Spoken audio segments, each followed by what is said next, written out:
G'day and welcome back to RC Model Reviews. Something a little different today.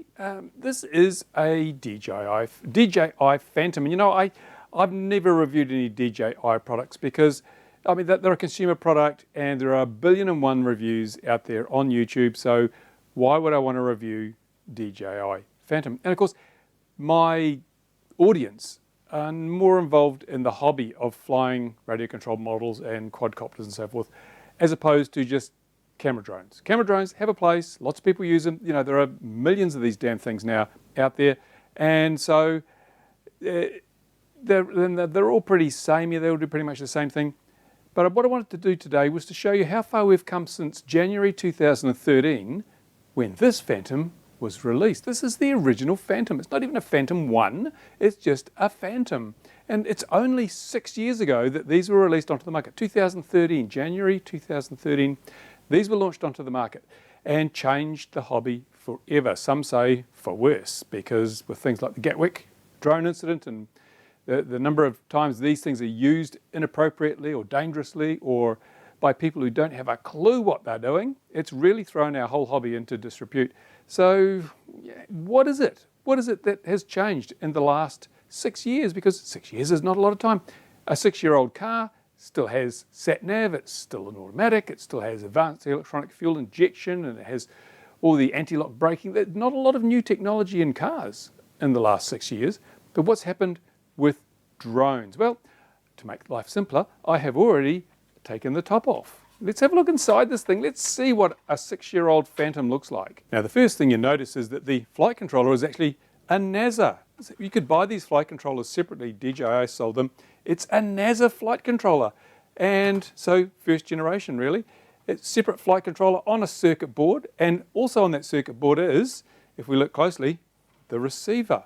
That is the receiver. Let's take a closer look at that receiver. How simple is that? There it is in all its glory. There's not really a hell of a lot to it, is it? We've got a receiver chip and we've got a, looks like a binder button. And is that an LED? Probably an LED. And it connects to the rest of the circuitry via just a normal, this will be an S-bus type connection. That's it. That's the DJI receiver in the old Phantom. No wonder they used to fly away. It's not very sophisticated, but it works. Did the job. Got them where they wanted to go. And on the other side of that NASA controller, we've got a power supply. It's a little switch mode power supply. We've got a little inductor and a switch mode controller. And so it's like a BEC, basically, a battery eliminator. Our battery voltage comes in and it gets chopped down to a lower voltage to drive some of the internal circuitry. Pretty simple, but there's not a lot of internal circuitry, is there? Let's just pull out again so you can see, and you'll see that it's really just like a home built. It's like a home built drone.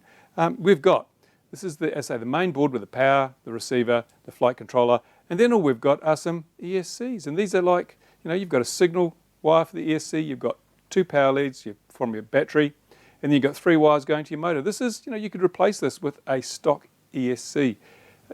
Repairs on these were so simple because they were so very, very easy to work on. And one of the things, one of the big bonuses of the early Phantom was you didn't have to spend $17 gazillion every time you wanted a new battery, because inside, if we pull the cord out, oh, where are we? You could just use an ordinary 3-cell LiPo. Look, just with an XT60, you could just bung that in. And there you go, your favourite LiPo. Instead of paying exorbitant prices for batteries with little meters and things on them, it was just a plain old LiPo, 3 cells. Power came up to the board there, away you went. There's a little USB connector on here. This is probably, I don't know what it was for. Maybe it was for software updates, or maybe it was for the camera. Oh, it goes off, no, don't know. Oh, it goes off to the NASA. So what's that top port there? LED. Oh, no, of course. Look, it's got a USB connector, but it's actually the LED, because all the status information came back through this LED. It would blink so many times and so many colors to tell you when you had satellite GPS lock and things, even though GPS lock tended to be a bit transient on these older Phantoms. That's another reason they flew away back to China. There, and of course underneath, where's the camera? Well, this one doesn't have a camera. There is a screw mount there. We could put a GoPro or something on, a mount on there. You could use Velcro or just double-sided tape, I suppose, with a GoPro mount. Gimbal? What gimbal? Oh, so these were pretty bare bones, pretty basic, pretty simple stuff. And as I say, if you compare this to a modern Phantom, which I don't have, because as I say, I don't have camera drones, there's huge, huge differences. The modern Phantom is far more integrated. It has sensors to tell it when it's getting close to objects, so it can avoid collision avoidance sensors. It has a much more sophisticated flight controller on board, and of course it's got geofencing. This has no geofencing because this basically, the flight controller just controls the attitude of the model, provides return to home and so forth, like the old NASA controllers did. It doesn't have geofencing. You didn't need an app on your phone to fly this thing. In fact, an app on your phone would do nothing. It was pretty much line of sight flying this thing, and unless you stuck a camera underneath with your own FPV system, you know, that's all you got. There's no 5.8 gigahertz video transmitter on this thing at all. It is totally bare bones. And I think it was the bare bones simplicity that got these things going. I mean, they weren't complicated to use. Anyone could take it out of the box and wiggle the sticks and away it would go. But certainly we've come an awfully long way in 6 very short years. Here's the receiver antenna, by the way. Oh, and in case you're wondering where the GPS is, it's in the lid. See, they quite cleverly put the GPS on the lid of the quadcopter, so it's well away from all the noise made by the other electronic circuitry. So on here we have a GPS and a compass, and that provides our thing. But of course, I could find no sign of any shielding.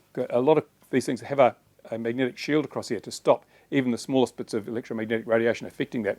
No sign of that here. So what I'm thinking is, again, some of the flyaways may have been caused because the circuitry in there was creating magnetic fields that interfered with the compass, and that could cause all sorts of strife and problems. But you know, they flew well enough that lots of people bought them, and then DJI improved them. We had the Phantom 2, the Phantom 3, the Phantom 4, Phantom 4 Pro. So yeah, it is the quintessential drone, and I suppose this must be becoming a bit of a collector's item now after many years, for 6 whole years. Do people collect these things? I don't know. I was going to actually convert this one, put a modern mini-quad flight controller in it and make it aerobatic, but I'm starting to double think that maybe I should just keep it for posterity, and maybe one day it'll go in a museum or something as the first commercial, basically GPS guided drone that DJI ever made. And it's got a serial number on it. Look,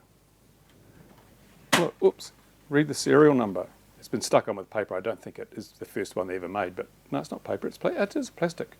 It is actually 0001. I don't think this is the first one they made, but it is an early one, a very, very early one. Now, if you've got questions about this little machine, anything you want to know, then put them in the comments section provided by YouTube, and I'll do my best to answer them. But I thought a little trip down memory lane might be useful, see where all the trouble started, and why we're in such strife today with drones ruining the hobby, as some might say. But there you go. That's probably it for 2018, my last video of the year. I've got a lot of videos lined up for the new year, actually. I'm restructuring the way I roll them out, so stay tuned for that.